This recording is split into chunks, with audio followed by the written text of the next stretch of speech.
to make an ellipse. So here's an ellipse. That's what I'm going for. Here's a way I actually used it. I used it to make this stool leg, and I actually put a curve in this. So we can put curves in it. We can make it in all kinds of different shapes once we figure out how to mark it out and how to do it. And that all starts right here on paper. I've taken this block of wood, set it on this paper, and traced it to just get these 3 squares of exactly the size of what I'm going to work with. And then I found the centers. Now this offset turning works like this. Here's the center we've always been using. We always turn from this center. And when we do that, we know that to utilize our biggest piece of wood, that we just cut the piece, and we just take the corners off, and it gives us this circle, right? So what if I wanted to utilize the piece in a bigger way, and I didn't want a complete circle? What I would have to do is this. I would have to move from the center back on this line. And the further back I move from this center, if I try to make a curve here, the further back I go, the wider my radius is, and the flatter this line will be. So if I moved all the way back there, I always have to think about what am I making, and you know, especially for a stool, I might not want something that ends up being as thin as this is going to be. So I've taken that distance. Whatever I did here, I'm doing here, which is, you don't have to. We could make shapes that are an actual curve here, and then a long curve here. So we can mix it up, mix and match a little, but we're going to just start simple. All right, so that's the ellipse that I think I'm going to make. Or let's see, maybe I want to make an ellipse that is closer in. Now keep track of your lines. This is A and this is B. So I'm going to do that on all of mine. This is B, and these are the axes. So I'm just putting a setback on the A axis. So I've gone way back, like 3/4 of an inch.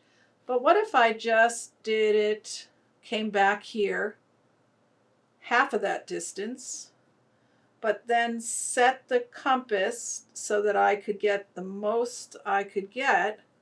It would put me here. And then I take these dividers, and I like to use dividers because I'm terrible at math, or I always will misread the ruler, and you don't want to do that. So this makes it so you're always the same every time you mark. Now if I come closer in here, look, I still get an ellipse, but it's a chubbier ellipse. The further on the A line I move to this corner, the sharper this point will become and the more noticeable. So let's say I'm making a box. If I'm making a box, I might want to stay closer to the center so that I can get the most out of it here. Because if I go to a circle that's going to be a box here, I have a lot of excess, but maybe that's in your design. Maybe you're going to carve or do something like that. But these are just the kinds of things we're thinking about, all right?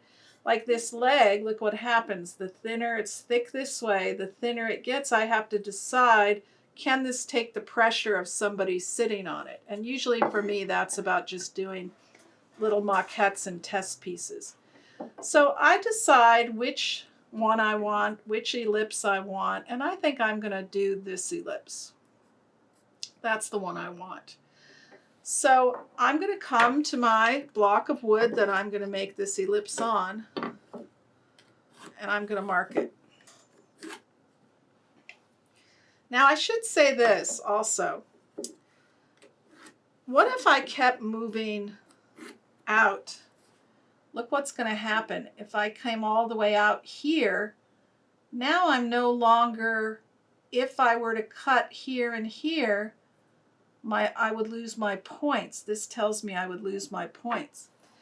And that doesn't mean you can't do it. It just means you would have to leave a chunk of square at the end or a circle that you can always contain your points within.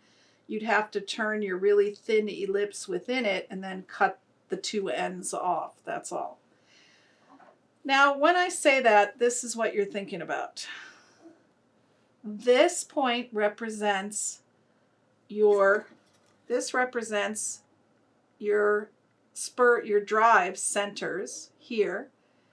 And this pencil mark represents where you're cutting. All right, so if I come back here, look, I'm cutting here and here. And if I come back here, I'm cutting here and here. So we always think about that. So this A line is where it is on the spur drive. And this pencil line is what I cut off with my tool. And then everything else is gone around it. Okay, so we just have to keep our heads thinking in that way. So I'm going to set the distance that I have here. This is going to be my A, so I don't lose track. That's my A, and this is my B. And I'm not really going to use my B right now, but I just want to distinguish those two. I put my marks here.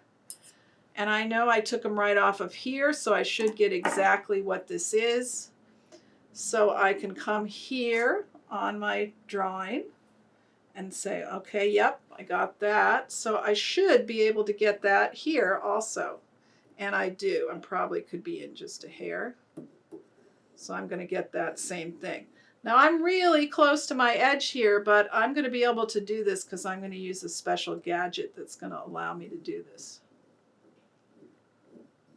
Okay, so what's going to happen is I'm going to end up taking these two edges off, and I'm going to have this left over. Now I can see right here something I always mark all sides of my square to make sure that I'm right, and so that looks pretty good. So always you have everything here you can double check. I'm going to move in just a hair right here. There. And right here. Okay, there I go. That's what I'm going to cut. Now I don't care that this is irregular because everything's going to happen from these points. And this compass represents those points.